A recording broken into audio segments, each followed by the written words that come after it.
Super Mario Odyssey was released all the way back in 2017, and while it's mostly known for its main and intended gameplay, one of the biggest challenges players took on wasn't actually in the main game at all, and that is trick jumping.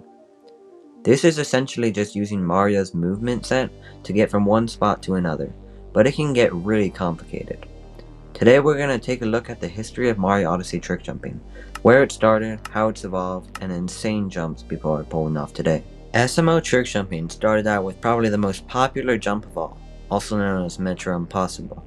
This was seen as one of the first big challenges to complete in Super Mario Odyssey, being discovered in the first 2 days of it being made. People continuously tried to do this, but since there wasn't much movement discovered yet, it was really hard.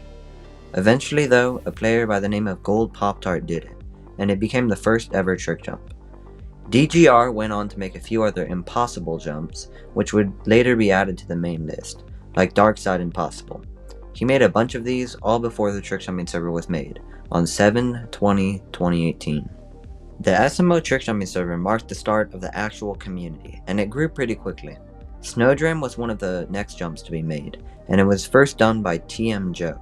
Now this of course isn't considered difficult now, but it was back then. I've only been talking about vaults so far, but what about the triples and yellow drams? The first triple isn't actually known, but it is probably something like Flower Road Skip since that was pretty popular.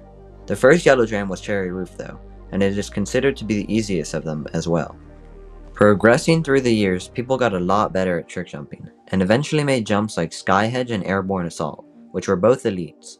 These would eventually get demoted, but were hard at the time. Also at this time, the trick jumping community was growing a lot, and was getting introduced to even more people from YouTube. Sometime around 2019, Relaxmist found a new tech and named it Relax Tech, and this made harder vaults a lot easier, though it was pretty hard to do. Continuing on, people eventually created harder jumps like Mid-Elites, High Elites, and Insanity Elites. But no one really knows what the first jump for each of these difficulties were. When you get to a God tier though, the first jump was Relaxless Top Step, which was first done on August 26, 2020. The next God wouldn't come until January 2021.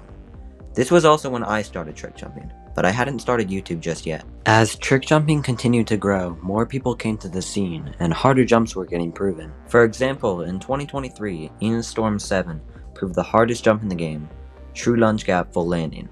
And around then, Leo SMO also proved the hardest vault, which is One Player Abyss. These continued to be the hardest jumps for a while, but True Lunge Gap Full Landing got an upgrade.